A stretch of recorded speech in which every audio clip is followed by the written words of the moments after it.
Hey guys, Dave Hubbell here with Hubbell Real Estate Group. So we are out of the office and we are actually headed in the field, headed to a property right now. I'm getting a lot of questions of Dave, what do you look for when you walk properties? How do you analyze and evaluate properties? How do you know if it's even a good property? So you know what, best way to do this, let's just jump right out in the field. We're gonna head over the hill, head up to Atascadero. We actually have a property we're gonna be previewing for a client. And at the same time, I'll kind of do the walkthrough of what to look for, the etiquette of showing property. Maybe you have a buyer with you. And best way to do this is just get out on the field and get out and see some property. So keep an eye out and let's go do this together. Hey guys, now we're here 9188 Ash Street. So I wanted to walk you through a couple things to be prepared when taking a buyer out to a property. So if this is your first time doing this, it's good to kind of do a little bit of practice before you have your buyer with you. But ultimately, when you come to a property, bring your MLS camera card. Always have this with you. This has showing instructions on it. It has details regarding agent remarks that ultimately the listing agent is trying to express to you so you have some more information about the property. So checklist number one, bring your MLS camera card. Checklist number two, make sure that your phone is charged and ready to go, because ultimately you want to have your app on your phone. And the app is what's going to control the lockbox. So if you don't know how to open a lockbox with your app, go down to the Pismo board, talk to one of the staff members, but ultimately make sure you know how to do this so when you're on site, you're not fumbling around, not able to get access to the property. Your backup can be your camera card or that little card, or you can always reach out to the listing agent, ask for a one-day code. Keep in mind, if you're searching Pismo Coast, so everything from Napomo to Paso Robles, and you're part of the matrix, you're covered. But the moment you cross over that bridge and you go to Santa Maria, you need to be a member of the Santa Maria board, or else you will not have access to those lockboxes, even if you have the app.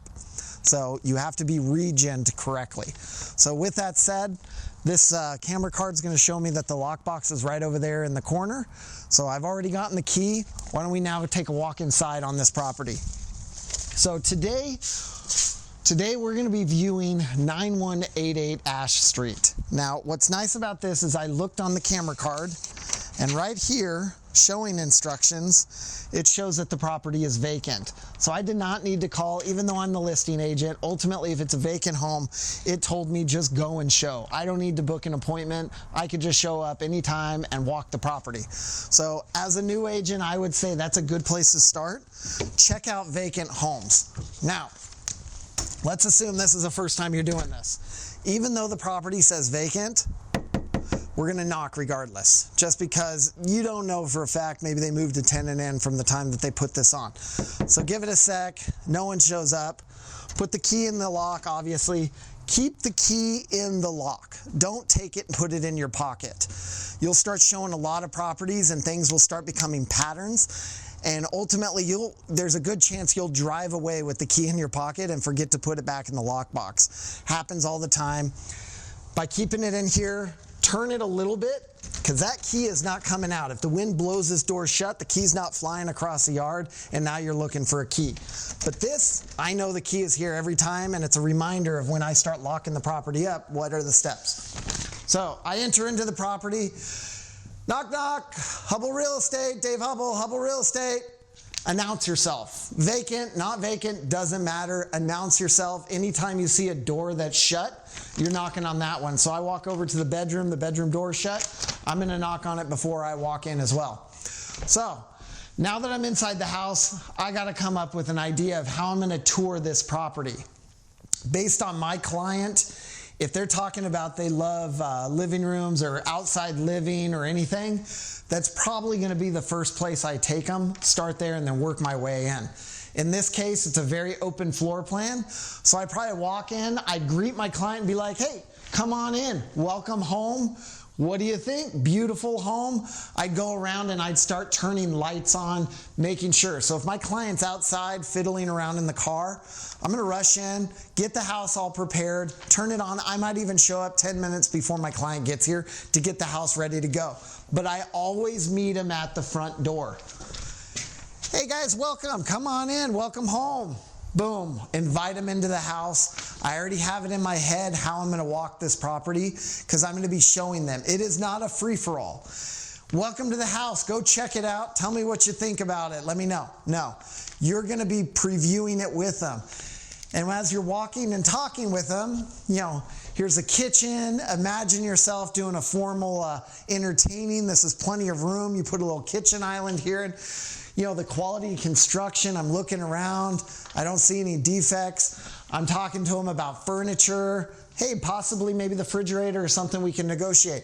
Let's check out this master bedroom. Coming in here, again, making sure lights are on. I notice the bathroom light's not on. I'm gonna flip that on real quick, maybe as I talk to them. Good size square footage, beautiful new construction. Maybe start asking them questions. What do you think? On a scale to 1 to 10, where do you see yourself with this property? If based on their answer, if they're like, I'm a 7, 8, 9, then take some time with this property. If they're like, Dave, I can already tell this is a 2, hey, no problem. Every home isn't for everybody, but let's take a look at it. Why do you say that? Start engaging with them. If they're just like, this is a 2, this is a 2, ultimately it's a waste. Let's jump to the next property. Make sure you put your business card down on the countertop. As I leave, reach out at the end of the day, do feedback to the listing agent. But again, things that I'm looking for, if they're like a 7 or 8, I'm just double checking. I see smoke detectors, no stains in the carpets. I don't see any defects. I'm just kind of keeping an eye out. Everything looks pretty good here, except one thing, I didn't turn the light on. Boom, turn the light on. Again, there's no light in here. Bathrooms look good. Once we're done on the inside, we'll start going out to the backyard. Now again, if I got here early and the backyard was the selling feature, that was like everybody wants outdoor living and this backyard was just, it popped, I would probably start in the backyard and work my way in. But for this, I'd come out. Obviously, I can tell air conditioning is going to be a good selling point. The fact that this is on owned land, a good size lot. It's kind of a clean slate. You could pretty much put your old backyard in, maybe a fire pit, some landscaping. Kind of have it mapped out in your head of how you would arrange your furniture. When we come over here, another big selling feature, detached 2-car garage. So that's a nice feature for this neighborhood, is to have enough room for 2 cars. So I want to make sure I highlight that when I'm talking with a buyer. So after all said and done, it should be 15, 20 minutes tops at a showing. When you're scheduling your showings, you want to give yourself enough drive time to the next property. But 15, 20 minutes, you ask them, is there anything else you'd like to see inside before we preview the next property? If they're like, nope, we got it, jot down some notes about what they loved about this property, jot down some things that they didn't like about the property. But ultimately, we're looking for that 8 or 9. Someone that says it's an 8 or 9, we should be talking to them about finance, about ways that they can get into this property. Why don't we go back to the office and throw an offer out at them to see if we can put some terms together to get you to that 10. Very rarely will you find someone that's just like, oh my God, this is a 10. There's always something that is a concern, but with that concern, typically the dollar amount that they pay for it can fix that. So maybe if they're like, oh, I can't see where I would put a kitchen table. Well, for under $1,000, we can get a nice kitchen island right here, a little bar stool, some kitchen island, and this can now become a nice place that you can have breakfast in the morning with the family. So we've just turned a negative to a positive. Why don't we take a sec and just kind of view this property a little bit, take it all in. This particular property was staged by our very own agent, Melissa Lashot. So a nice shout out to her. She did a wonderful job putting this all together. This is some of her private pieces that she has on just on stock in her storage for the property she gets.